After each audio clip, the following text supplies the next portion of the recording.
జై గురుదత్త శ్రీ గురుదత్త. సాక్షాత్తు భగవానుడే ఈ వేద భూమి మీద నడయాడి మనం ఎలా ఉండాలో ఎలా ఉండకూడదు అన్న విషయాలను చాలా సుస్పష్టంగా అర్జునుడికి బోధ ద్వారా, అంటే గీత బోధ ద్వారా ఆయన తెలియజేశారు. అదే భగవద్గీత అయింది. అయితే ఇందులో శ్రీకృష్ణ పరమాత్మ ఒక అద్భుతమైన విషయాన్ని ఆవిష్కరిస్తారు. ఏంటయ్యా అంటే పండిత లక్షణం ఎలా ఉంటుంది అనే విషయాన్ని, అంటే ఇతను పండితుడు అంటానికి ప్రాథమికంగా అతని దగ్గర ఏ లక్షణం ఉండాలి, ఏ లక్షణం ఉంటే దాన్ని పండితుడు అంటారు అని చెప్పబోతూ ఆవిష్కరిస్తూ, దీనిని ఇలా ఉండేదాన్ని విఘ్నులు కూడా పండితుడనే అంటారు. అటువంటి లక్షణాలు ఎవరికైతే ఉంటాయో అటువంటి వాడిని పండితుడు అంటారని శ్రీకృష్ణ పరమాత్మ అర్జునునికి తెలియజేసే సందర్భంలో ఒక అద్భుతమైన శ్లోకాన్ని యావత్ ప్రపంచానికి ఆవిష్కరించగలిగారు శ్రీకృష్ణ పరమాత్మ. ఆ శ్లోకం ఏంటో తెలుసుకుని దాని గురించి మనం మాట్లాడుకుందాం. యస్య సర్వే సమారంభా కామ సంకల్పవర్జితాః జ్ఞానాగ్నిదగ్ధ కర్మాణం తమాహుః పండితం బుధాః. ఎవరి యొక్క సమస్త కర్మలు భౌతిక సుఖాల వాంఛలకు అతీతంగా ఉంటాయో, మరియు ఎవరైతే తమ సమస్త కర్మల ప్రతిక్రియలను జ్ఞానాగ్నిలో భస్మం చేస్తారో అట్టివారు జ్ఞానోదయమును మునుల చేత పండితులు అనబడతారు. ఎంత చక్కగా శ్రీకృష్ణ పరమాత్మ చెప్పారండి. ఎవరి యొక్క సమస్త కర్మలు కోరిక సంకల్పం అనేవి లేకుండా ఉంటాయో, అవి జ్ఞానమనే అగ్ని చేత దహింపబడినవి కర్మలుగా ఉంటాయో, అట్టి వాణిని పండితులు అని విఘ్నులు అంటారు అని చాలా చక్కగా శ్రీకృష్ణ పరమాత్మ భగవద్గీతలో ఆవిష్కరించారండి. ఆయన ఎంతగా చెప్తారంటే, నేను చెప్పడం కాదు, విఘ్నులు అంటారు, అటువంటి వాణ్ణి పండితులు అని విఘ్నులు అంటారు అని ఆయన చాలా చక్కగా ఉదాహరించారు. చూడండి, అక్కడ నేను అనే పదం కాకుండా ఇలా లక్షణాలు ఉండేవాణ్ణి పండితుడని విఘ్నులు అంటారు అన్నమాట అన్నారు. నిజానికి జీవాత్మ అనేది ఆనంద సముద్రమైన భగవంతుని యొక్క అణువంశగా మనం మాట్లాడుకుంటాం. ఈ జీవాత్మ భగవంతుడిలోని ఒక అణుమాత్రమైన అంశగా మనం మాట్లాడుకుంటాం. కాబట్టి సహజంగానే తన కూడా ఆనందం కోసం అన్వేషిస్తూ ఉంటుంది ఈ జీవాత్మ. కానీ భౌతిక శక్తితో ఆవరించబడిన జీవాత్మ తనను తాను ఈ భౌతిక శరీరమే అనుకుంటుంది. లోపలున్న జీవాత్మ ఏమనుకుంటుందంటే, నాదే ఈ శరీరం అని అనుకుంటుంది. ఈ అజ్ఞానంలో భౌతిక జగత్తు నుండి ఆనందం పొందటానికి ప్రయత్నం చేస్తూ ఉంటుంది. లోపల ఉన్నటువంటి జీవాత్మ కర్మలు చేయిస్తూ ఉంటుంది. దాన్ని గమనించుకోగలగాలి. ఏ కర్మ మనం చేయాలి, ఏ కర్మ మనం చేయకూడదు అనేది పూర్వజన్మ వాసనా ఫలం కొంత విఘ్నత బట్టి వెళుతూ ఉంటుంది. అయితే లోపల ఉన్న జీవాత్మ తహతహలాడుతూ ఉంటుంది.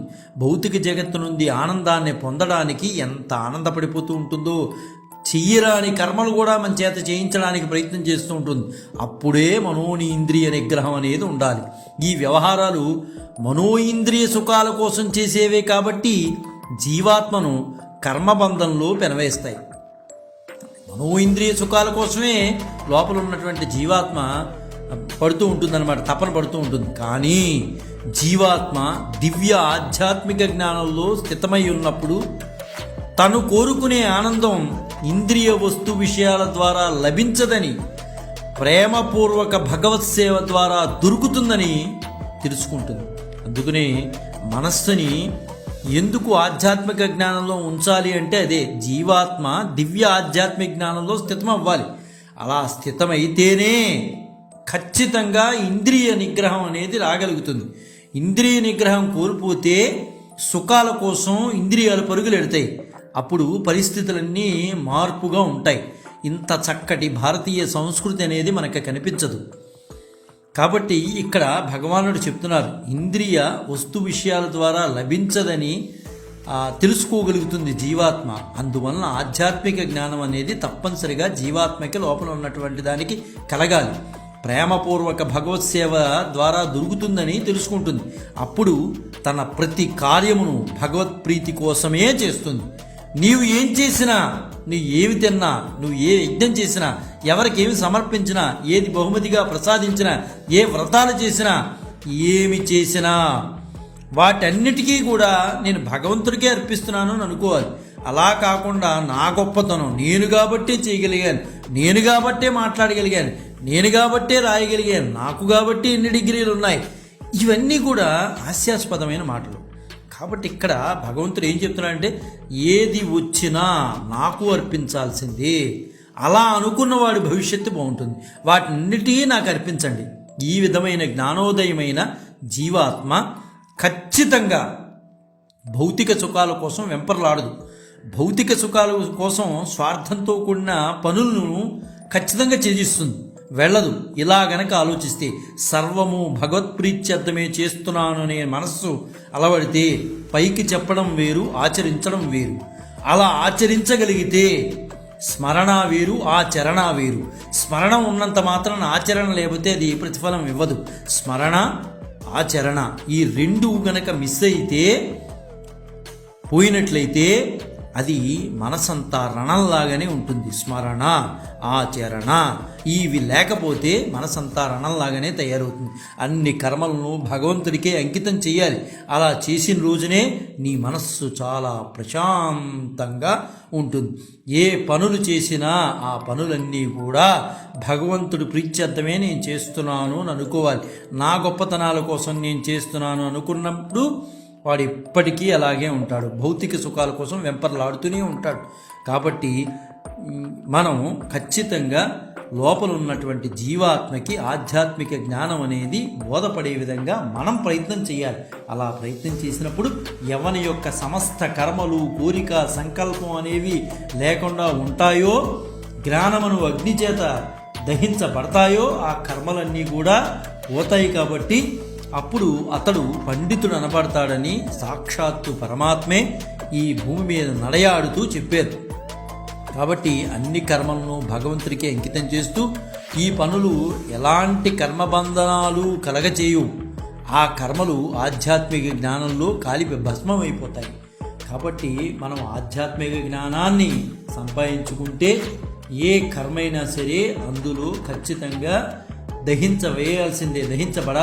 అందువలన జ్ఞానాగ్నిలో దహించబడాలంటే ఆధ్యాత్మిక జ్ఞానం కావాలి. కాబట్టి అటువంటి వాడు ఎవరైతే ఉంటారో అటువంటి వాడు పండితుడు అనబడతాడని చక్కగా, అంటే ఈ కులం వాడు, ఆ వర్ణం వాడు, ఈ మతం వాడు అని చెప్పలా. ఈ లక్షణాలు ఎవరికైతే ఉంటాయో వాడే పండితుడు.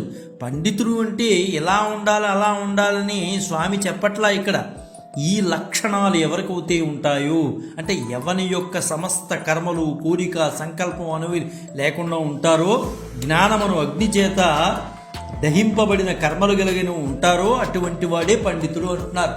ఎంత చక్కగా చెప్పారండి. పండితుడు అంటే ఇలా ఉండాలని ఆయన చెప్పాలా, ఒక లక్షణం చెప్పారు. అనేక లక్షణాలు ఉన్నాయి పండితుడికి, అందులో ఒక లక్షణం అద్భుతమైన లక్షణం. ఈ లక్షణాలు లేకపోతే ఎన్ని లక్షణాలు ఉన్నా ఉపయోగం లేదు. వాడికి ఎన్ని లక్షణాలు ఉన్నా మొదటి లక్షణమే తృప్తిని ఇవ్వకపోతే ఇంకా మిగతావి ఎన్ని 99 బాగున్నా అది ఉపయోగం లేదు. పండితుడు అంటే ఇది అని చెప్తున్నాడు. ఇలా ఉంటేనే పండితుడు. వేషభాషలతో పండితుడు కాదు, ఈ లక్షణాలు ఉన్నవాడు మాత్రమే పండితులు అని విజ్ఞులు అంటారు అని చక్కగా స్వామి మనకి భగవద్గీత ద్వారా మనందరికీ, యావత్ ప్రపంచానికి అర్జునుడిని అడ్డుపెట్టుకుని స్వామివారే మనకి చెప్పారు. కాబట్టి ఆ లక్షణాలను మనం పెంపొందించుకోవడానికి మనం ప్రయత్నం చేద్దాం. జై గురుదత్త, శ్రీ గురుదత్త, శ్రీపాద శ్రీవల్లభ చరణదాసులు, మానికొండ రాజశేఖర శర్మ, రాజమహేంద్ర.